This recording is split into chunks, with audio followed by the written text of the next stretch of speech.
بسم اللہ الرحمن الرحیم۔ السلام علیکم ورحمۃ اللہ وبرکاتہ۔ صادق ٹی وی نورانی قاعدہ کے اسباق سبق نمبر 15 میں آپ کو خوش آمدید کہا جاتا ہے۔ آج کا سبق ہمارا ہے متحرک حرف کو پڑھنے کا طریقہ۔ متحرک حرف یعنی جس حرف پر حرکت ہو، زبر زیر پیش ہو، اس کو پڑھنے کا طریقہ کیا ہے۔ کل ہم نے پڑھا تھا حرکات کے بارے میں کہ حرکات کسے کہتے ہیں اور اس کی پہچان کا طریقہ کیا ہے، اور امید ہے کہ آپ نے وہ سمجھا ہوگا اور بچوں کو بھی اسی طرح سمجھایا ہوگا۔ تو آج کا سبق ہمارا ہے کہ متحرک حرف یعنی جس حرف پر زبر زیر پیش ہو اس کو پڑھنے کا کیا طریقہ ہے۔ تو روزانہ معمول کے مطابق بچوں کو روزانہ ایک سانس میں تعوذ اور تسمیہ جو ہے وہ پڑھایا جائے تاکہ جو ہے وہ صحیح طرح سیکھ سکے۔ تو آج کا سبق ہمارا ہے متحرک حرف پڑھنے کا طریقہ۔ سب سے پہلے جب ہم نے حرکات کو جان لیا، پہچان لیا، تو ہم ابھی کیا کریں گے، ہم یہاں پہ بورڈ پہ بچوں کو سمجھائیں گے کہ یہ دیکھو ہم نے کیا لکھا۔ تو بچے بتائیں گے الف، سب بچے بتائیں گے الف۔ کسی سے بھی بچہ ایک ہے، زیادہ ہیں، دو ہیں، بچیاں ہے، کوئی بھی ہے، تو آپ نے بچے کے سامنے اسی طرح لکھنا ہے۔ تو ان سے پوچھنا ہے کہ بچے یہ میں نے کیا لکھا، تو وہ بولیں گے الف۔ کوئی بھی انشاءاللہ ایسا نہیں ہوگا جو وہ نہیں کہہ سکے گا بلکہ بولے گا الف۔ اب جب آپ نے الف لکھ دیا تو اس کے اوپر آپ نے زبر لگا دینی ہے۔ وہ تو کل آپ نے ان کو سمجھایا، ٹھیک ہے۔ پھر پوچھنا ہے کہ میں نے اس پہ کیا لگایا، تو بچے بولیں گے کہ زبر۔ یہ کیا ہے؟ زبر۔ اسی طرح بچوں سے پھر سوال کر کے ایک دو دفعہ کہ یہ میں نے اوپر کیا لگایا، تو وہ بولیں گے کہ زبر۔ اب اس کی طرف اشارہ کرتے ہوئے کہ بچوں الف ہمیشہ خالی ہی رہتا ہے، الف ہمیشہ خالی ہی رہتا ہے، لیکن جب اس پر حرکت آ جائے یعنی زبر زیر پیش کوئی بھی آ جائے تو وہ خالی نہیں رہتا بلکہ وہ کیا بن جاتا ہے؟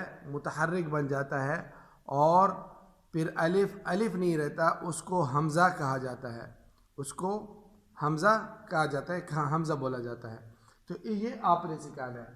تو آپ نے بچوں کو جب یہ بتایا کہ جب اس الف پر زبر زیر پیش کوئی کچھ بھی آ جائے تو وہ الف نہیں بلکہ حمزہ بن جاتا ہے، تو پھر بچوں سے کہیں کہ چلو اس کو پڑھنے کا طریقہ جانتے ہیں کہ اس کے پڑھنے کا طریقہ کیا ہے۔ چلو پڑھتے ہیں۔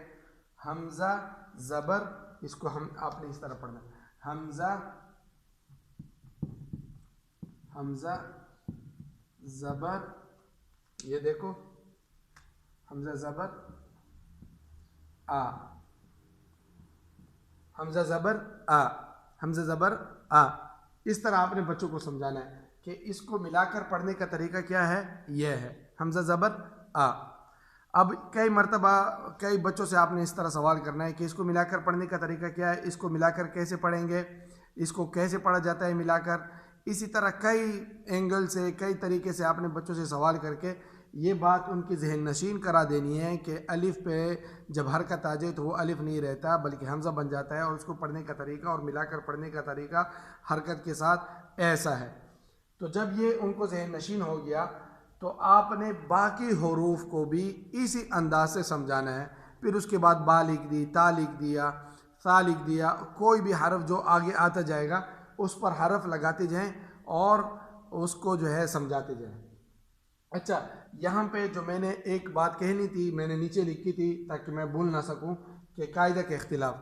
یہاں پہ ایک بات یہ ذہن نشین رکھیں کہ نورانی قاعدہ میں بعض میں جو حرکات کے حروف ہوتے ہیں زبر زیر پیش والے، وہ تو ایک ساتھ لکھے ہوئے ہوتے ہیں، ایسے لکھے ہوئے ہوتے ہیں۔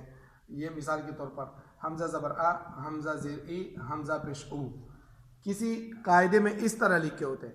اگر اس طرح لکھے ہوئے ہیں تب بھی، اور اگر ایک مثال کے طور پر ایک سبق صرف زبر کا لکھا ہوا ہے اور پھر سارا زیر کا لکھا ہوا ہے اور پھر جو ہے سارا پیش کا لکھا ہوا ہے، وہ طریقہ بہت بہتر ہے تاکہ بچے کو پہلے صرف زبر کی پہچان ہو جائے، ہر حرف پر زبر کی پہچان ہو جائے اور اس کو اپلائی کر دیا جائے، اس کو جو ہے سمجھایا جائے، اور پھر زیر پہ اور پھر پیش پہ۔ لیکن اگر قاعدہ ایسا ہے کہ اس میں ایسا لکھا ہوا ہے تب بھی کوشش ایسا کرے کہ پہلے زبر والا سمجھائے، ہاں بورڈ کے ذریعے سے کہ جتنے بھی زبر والے حروف ہیں ان کو نکال کر ان کو سمجھائے کہ بھائی یہ زبر والا حرف ہے، زبر ہمیشہ، تاکہ ان کو یہ بات ذہن نشین ہو جائے کہ زبر ہمیشہ اوپر رہتا ہے۔ اکثر یہ دیکھنے میں آیا ہے غلطی کرتے ہیں بچے کہ زیر کو بھی زبر پڑھ لیتے ہیں اور زبر کو زیر پڑھ لیتے ہیں اور پیش کو کیا پڑھ لیتے ہیں۔ تو اس بات کا بھی خیال رکھنا ہے کہ اگر قاعدے کا اختلاف ہو، اگر کسی قاعدے میں صرف زبر کا سبق ایک لکھا ہوا ہے پھر زیر کا، پھر تو بہت اچھی بات ہے، لیکن تب جب آپ پڑھائیں گے اس طریقے سے جیسے ہم سمجھا رہے ہیں، اور اگر آپ اس طریقے سے نہ پڑھائیں پھر تو بہت ہی برا ہے اس لحاظ سے کہ جو اس میں ایک ساتھ میں لکھا ہے وہ تو بچہ اتنا تو جان لیتا ہے۔ بہرحال دونوں طریقے صحیح ہیں، اگر کہیں قاعدے میں اس طرح لکھا ہوا ہے یا کہیں ایک زبر کا لکھا ہوا ہے، لیکن پڑھانا آپ نے اس طریقے سے ہے۔ پھر بچوں کو یہ سمجھانا ہے کہ متحرک حرف جلدی پڑھیں، اس کو کھینچے بالکل بھی نہ کھینچیں، نہ تو اس کو کھینچے نہ اس کو جھٹکا دے اور نہ ہی جو ہے اس کو مجہول پڑھے، نہ کھینچے نہ جھٹکا دے نہ مجہول پڑھے۔ مثال کے طور پر اب یہاں پہ با زبر با، با زبر با، اب اس کو اس نے کھینچنا نہیں ہے، زبر میں ہمیشہ کھینچاؤ ہوتا ہے اور زیر میں اور پیش میں اکثر مجہول پڑھا جاتا ہے۔ زبر میں کھینچا جاتا ہے اور پیش اور زیر اور پیش میں مجہول پڑھا جاتا ہے۔ اب با زبر با کو اس نے یہ نہیں پڑھنا، با زبر با یہ کھینچنا ہے، جھٹکا بھی نہیں دینا، با زبر با جیسے حمزہ اوپر آ جائے، با زبر با جھٹکا بھی نہیں دینا، روانی سے تیز پڑھنا ہے، با زبر با، ٹھیک ہے۔ اور با ضربی کو اس نے با ضربی کو با ضربی نہیں پڑھنا، ٹھیک ہے، ایسا نہ ہو۔ اور با پیشبو کو یہ نہیں پڑھنا، مجہول نہیں پڑھنا، یہ نہ آ جائے، تو اس کا بھی خاص خیال رکھنا ہے۔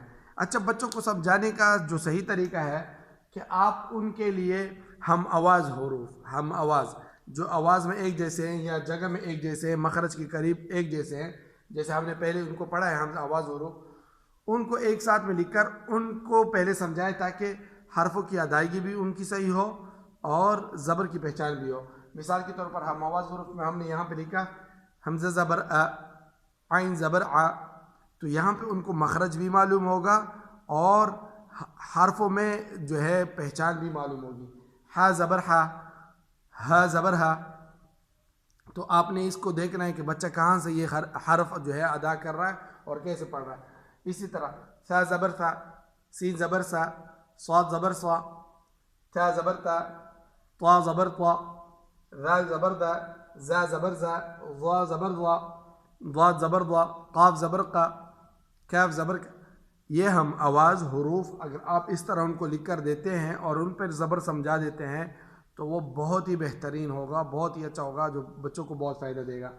اس طریقے سے آپ نے زبر کو پڑھانا ہے آخر تک، ٹھیک ہے۔ مختلف حروف جیسے نورانی قاعدے میں لکھے ہوئے ہیں، چاہے وہ زبر زیر پیش کے ساتھ لکھے ہوں تو آپ نے پہلے زبر کو سمجھانا ہے، اور اگر چاہے وہ صرف زبر کا سبق ہو تو آپ نے صرف جو ہے زبر کا اس طریقے سے سمجھانا ہے، پھر زیر اور پھر پیش، اس طریقے سے بچوں کو سمجھائیں گے انشاءاللہ تو وہ سمجھ جائیں گے۔ کل کو ہم پڑھیں گے کہ متحرک حرف پڑھنے کے مزید کچھ گزارشات اور کچھ چیزوں کا خیال جو ہم نے رکھنا ہے، 10-12 چیزیں ہیں، ان کا ہم ایک جلدی سے جائزہ لیں گے، تو کل کو انشاءاللہ وہ پڑھیں گے۔ امید ہے کہ باقی اسباق کی طرح آپ کو یہ بھی سبق پسند آیا ہوا ہوگا، اور اگر پسند آئے تو اس کو لائک کریں، شیئر کریں اور صدقہ جاری سمجھ کر جو ہے دوسروں تک پھیلائیں۔